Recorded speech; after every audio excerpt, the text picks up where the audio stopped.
welcome back to Sunflower Cottage Crochet. This is Sarah, and today's tutorial is the Tunisian Knit Stitch, which is the next in our Tunisian learning series.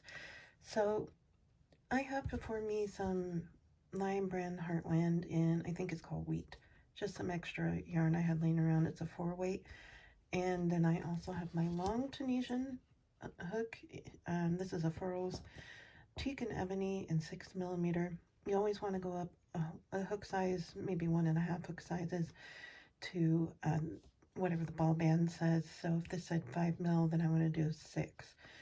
I also have a plain 6mm, just aluminum hook, and then I also have one that I put some modeling or baking clay around just to have a better handle. So just to show you that for certain parts of Tunisian, you can just use hooks like these to get started and to finish. But when you're working on the body of the project, you will need the longer hook. So with that in mind, I do want to go over the knit stitch. Now, as I've said many times with Tunisian, is that it's a combination of knitting and crocheting. So we're going to have terms from both. And the knit stitch looks just like a knit stitch in knitting. It is not worked remotely the same though. So, I mean, I guess in a way you can kind of see it, but you'll see as we move forward. You will always start out with the foundation row, which is a forward and a return pass of basically a Tunisian simple stitch. And then you will work your first row of a forward and return pass of Tunisian knit stitch, or TKS. So there is no multiple for Tunisian knit stitch, so I'm just going to grab a regular hook, 6mm, and I'm going to crochet up any number of chains that I want. And the reason I'm starting out with a small hook is because my long Tunisian hook will tap, tap, tap all day long on my table here. So I have a fairly decent little chain here. That's where I'm going to stop. I didn't count. So now I'm going to set that one aside, and I could try to see if I can gather up all the stitches onto this one since it's such a small swatch, or I may go up to my Furls actual Tunisian hook. But to get started, I like to turn my chain over, but just so you can see, you need to start in the next chain and pull up a loop, because technically you've already got this one's right here. I like to go in the back humps, so I'm just going to start going into each chain, pulling up a loop and leaving them on my hook.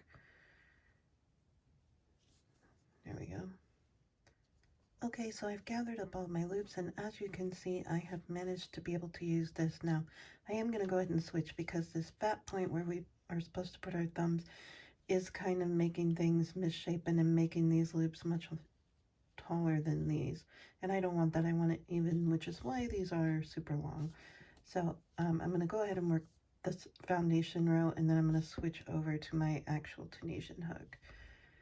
So now I'm just going to chain 1 to create our left edge, and that just means you chain 1 like normal. You'll yarn over and pull through 1 loop. And to finish our foundation row, we're going to yarn over and pull through 2 all the way back. I don't know if you caught that, but my loop came off this rounded hook, which I don't normally use this tapered style so much. I like the inlines much better. But this is one I had. It's just an all aluminum to show you that you can do this on these as long as it's kind of a small project. But this loop came right off. And so as an example of things that can happen while you're doing Tunisian, you don't have to start over, just calmly put it back on. Cooler heads prevail. All right, so yarn over and pull through 2 all the way down until there's only 1 loop left on your hook. Okay, and at this point, I'm going to swap out and grab my tappy hook. All right, so I have my foundation row done, which again is just a Tunisian simple stitch. So now we're going to get into the Tunisian Knit Stitch, or TKS. For the TKS or Tunisian Knit Stitch, I need you to be able to see and identify these bars, of course, are very important. But what's even more important is that there is a back leg that goes with this front leg. It's barely visible back here because it's kind of wrapped, but it's right here. This also looks like the back side of a single crochet. So hopefully you can kind of see that. See that right there, the two legs and then the bar? That's basically what Tunisian is a bunch of single crochets, but it's worked in unique ways to create unique looks. So, I mean, there are half doubles and doubles, but most of it is single crochets. So this leg right here, the one that goes up and doesn't swoop, this is the back bar of this front bar, okay? So when I am looking at my foundation chain here, or foundation row, normally I would go under this bar right here, but instead I do still want to go kind of through there. But for a knit stitch, I want to come in this way and go behind the back leg, okay? So I am still kind of going through this, but I'm not coming out as if I'm working a front post stitch. I'm actually going to go through between the legs, as it were.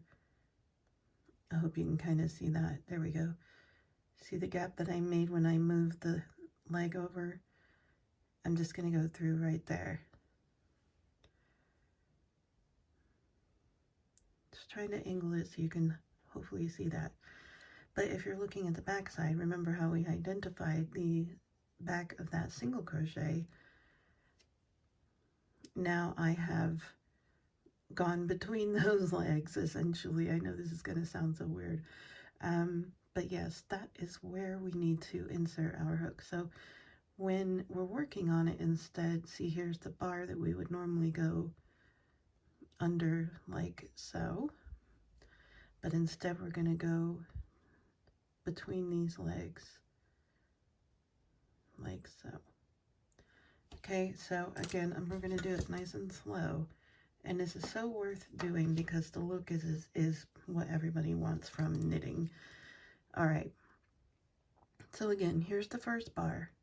And what I've done is I've put my finger behind here to kind of push this way.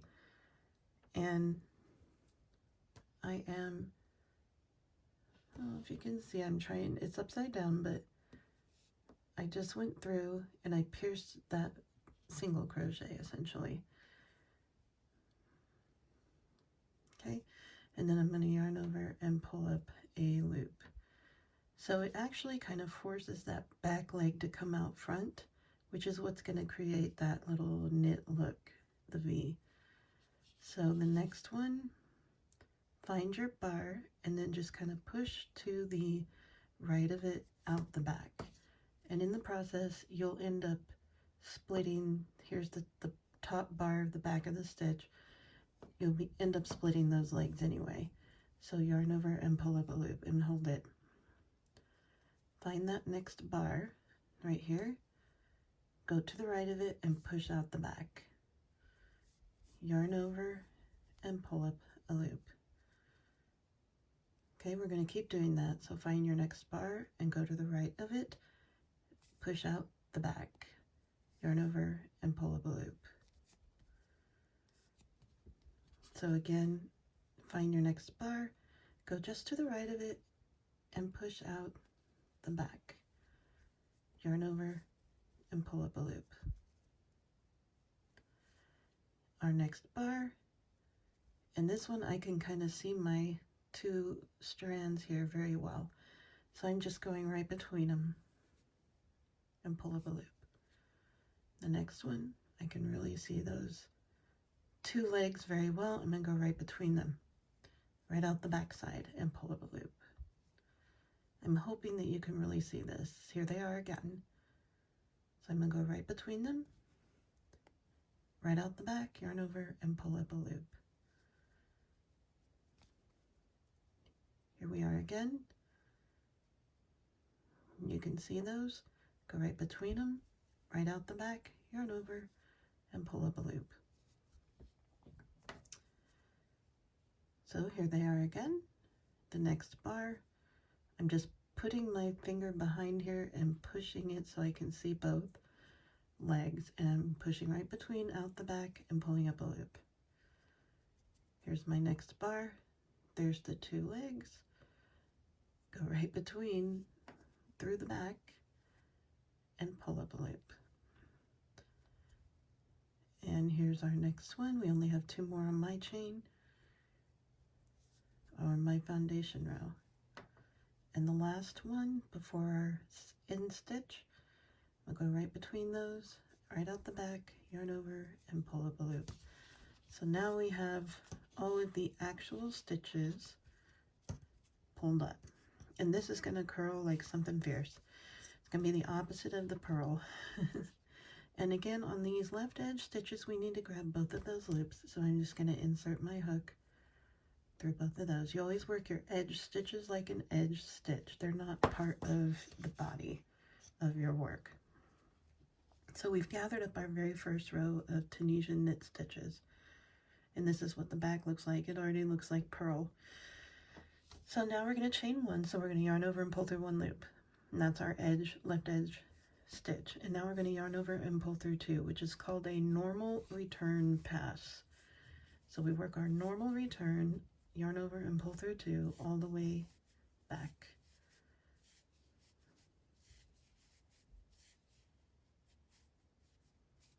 Look, there we go. Pay attention to those little oops, because I'm showing you how you can fix that too. All right, made it. Now we can't see much because those stitches are small and they're kind of buried, but we're going to work a couple more rows on camera because practice makes perfect. All right, so now we're going to start over. We never worked this first edge stitch. The right edge is just the right edge. Again, these edge stitches are not part of the main body of your work. All right, so now we're going to go once again in between bars, okay? Go right in between there and out the back. Yarn over and pull up a loop. It's actually easier on this next round than it was on the first round because you can really see those legs now. So go between those, right out the back. You're just like piercing everything. Okay? Go between out the back and pull up a loop.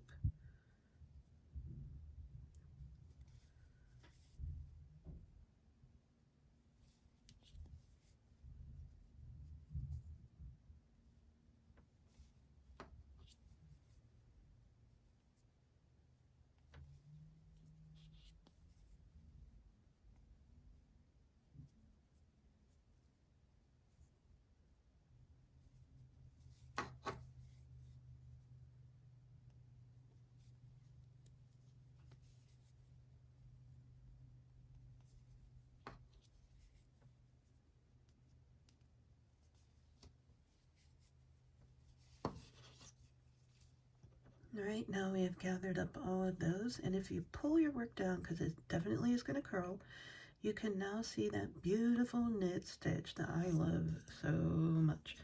Okay, and now we need to work our left edge like we normally would, and here's how I tend to hold my work. I'll split some loops over to, you know, wherever I want to put my finger, my thumbs and whatever, but anyway, so make sure when you go through the side, you kind of roll your fabric over so you get both loops.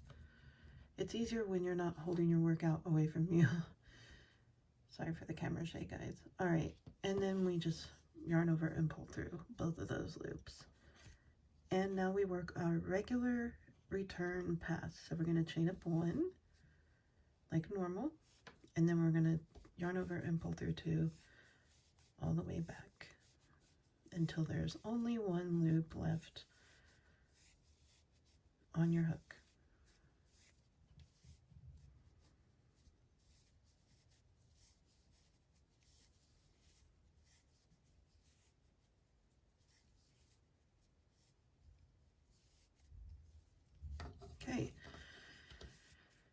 And now when you push your fabric straight, you can really start to see those knit looking stitches.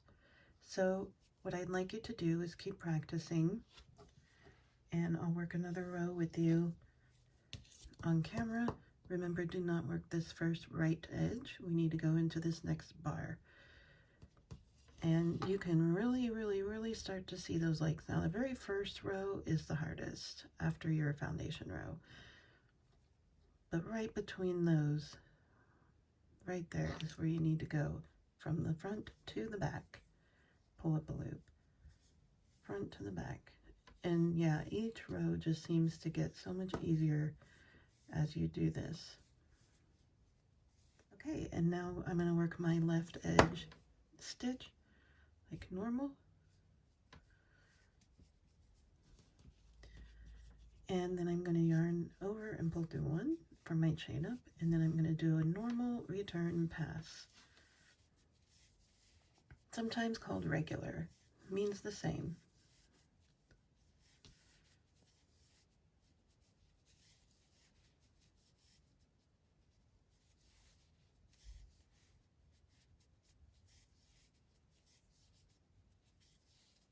Okay. So now I want you to keep practicing until you've built up enough rows to really see your knitting, because it looks like knitting, doesn't it?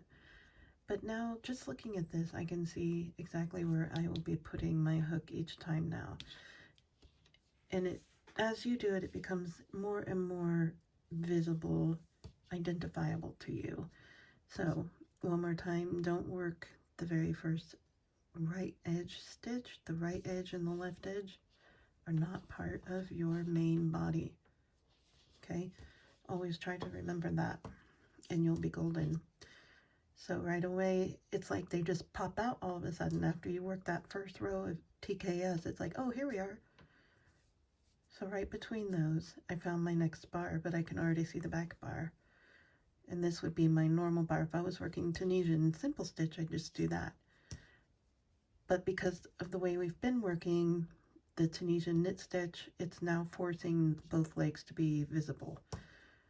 So after that first row of Tunisian knit stitch, it becomes so much easier. Now imagine this in like a really lightweight yarn with a much smaller Tunisian hook and some kind of like top or sweater. It would take forever to make, but boy would it look good. All right, I'm going to work a normal return pass. So pause the video and continue making more rows until you are pretty darn comfortable with this stitch, and then come back when you're ready to learn how to bind off. For binding off, you can go back to your regular sized hooks, whatever, or regular length hooks. You still need to use a 6mm or whatever size hook you use for your Tunisian hook. Since I used a 6, I'm using a 6. We're not going to be gathering and holding stitches anymore. We're going to be working them off as we get to them. So you don't have to use the long hook anymore for this part. So again, as always, we do not work the very first side stitch here, edge stitch. Now, in keeping with the pattern of the stitch, normally we can just go into this first one, pull up and through, and technically you could, but it's going to show for whatever reason. I'm going to go in like I have been between the legs, and then you're slip stitching. So you're going to pull through all loops on the hook. So go in like normal, like you have been, yarn over and pull through all loops. So this is called the binding off in Tunisian, much like knitting. So I'm just going in like I normally had, yarning over and pulling through all loops. So slip stitching my way across.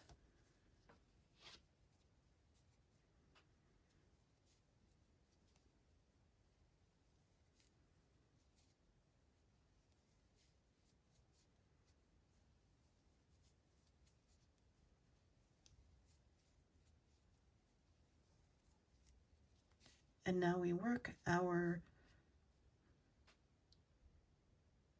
left edge stitch like normal, grab both loops, but then we slip stitch that as well, and then you would fasten off how you fasten off. And that is the Tunisian knit stitch, complete with bind off. I hope that this tutorial was helpful. Please leave a like, a comment, and subscribe to the channel. And hit the little bell icon to be notified every time that we upload a new video. Alright, that's it guys. I'll see you in the next one. Bye.